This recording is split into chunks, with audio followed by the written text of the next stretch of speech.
Bueno, vamos a hablar de las cosas que pasan en el mundo. Emilia tiene para contarnos lo que pasó en Estados Unidos, un tornado.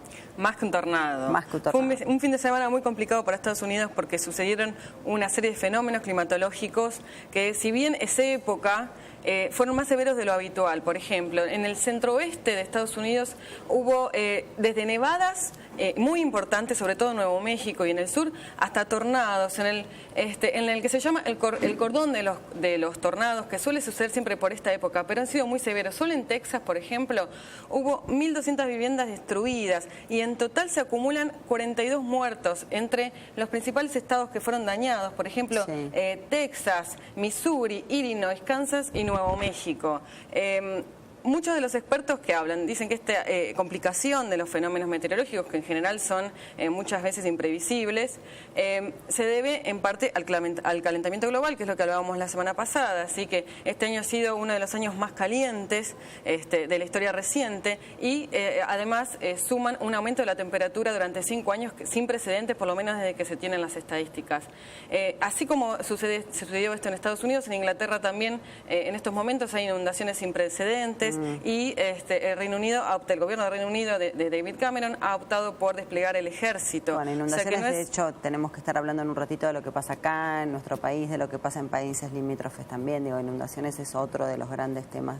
Y es otro de los grandes temas y que también viene relacionado con el fenómeno del Niño, que, claro, que sucede siempre más o menos por esta época. Por lo pronto hay emergencia nacional en estos estados que han sido afectados y bueno, se están contabilizando los daños dado que ha sido sin precedentes. El tornado de Texas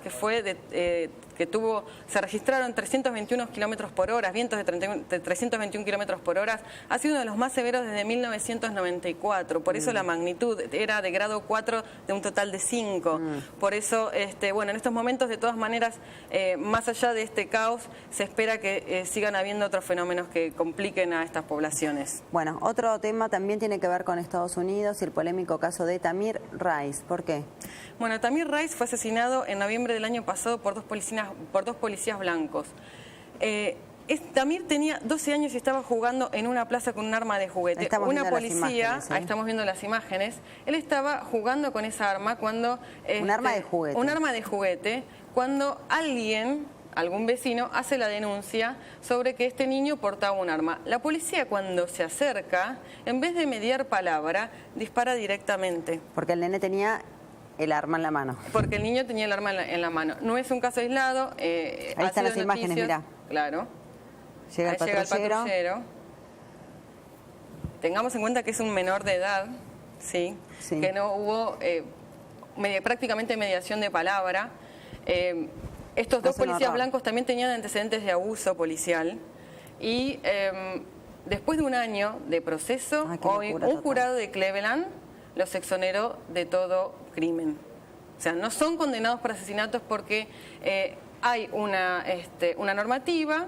O sea, están absueltos. Claro, están absueltos, que avalan a la policía en caso de defensa, en el que ellos sientan que se siente amenazada su seguridad. Pero ahora, como decía recién cuando hablábamos con Leandro, ¿no? Se supone que con la experiencia, ya sea un agente del servicio penitenciario o un policía, en este caso un policía de Estados Unidos, un policía está entrenado para mínimamente darse cuenta si el arma es de juguete o de verdad. Sí, Si no podés discernir, es grave ya. Es grave, pero aparte se enmarca en un caso de violación a los derechos humanos impresionante en Estados Unidos. Tienen antecedentes severos de asesinatos. Estas dos personas. Estas dos personas en general. En general, la policía norteamericana cuenta de por sí carga con una mochila de varias violaciones a los derechos humanos por, sobre todo, asesinar a ciudadanos negros. Son los más perjudicados por estas causas. De hecho, las poblaciones cuentan con policías de su mayoría blanca, incluso en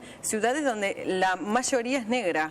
Este caso, el de Tamir Rice, es uno del montón y está en el podio de los 3 que han sido más conocidos y más sonoros en los últimos años, sobre todo en este último año, como el de Michael Brown en Ferguson o el de Freddie Gray en Baltimore, que suscitaron protestas multitudinarias en varias ciudades del país en contra del abuso policial y que ha despertado también la condena del propio Barack Obama, pero que en todo caso, más allá de algún tipo de reformas, como por ejemplo colocar cámaras en los policías para que quede todo registrado, no ha habido cambios en la la mentalidad. Que no cambió nada. No cambió nada. Y por otra parte, ha generado como una ola de violencia racial muy fuerte. Recordemos que en junio de este año hubo un tiroteo perpetrado por un supremacista blanco en una iglesia muy famosa a la que iba nada más y nada menos que Martin Luther King, y asesinó a un rabino que era amigo de Barack Obama junto a otra decena de personas. No, ¿sí? Es una locura. O sea, se está viviendo en estos momentos un renacer de esa violencia racial y a la par tal vez está saliendo de la oscuridad, porque era tal vez algo que no estaba... sí, o que no se hablaba, que no se hablaba, pero que no se contaba. Pero sí, también despertaron desde de esa época, de la década del 60, las mayores manifestaciones sociales en contra de una injusticia. Así que tal vez en algún momento se registrará algún cambio. No se ha podido ahora todavía con un presidente negro, así que tal vez en algún momento. Gracias. En un ratito seguimos con Emilia y más cosas que pasan en el mundo, pero ahora es momento de hacer una breve pausa y tras la pausa te vamos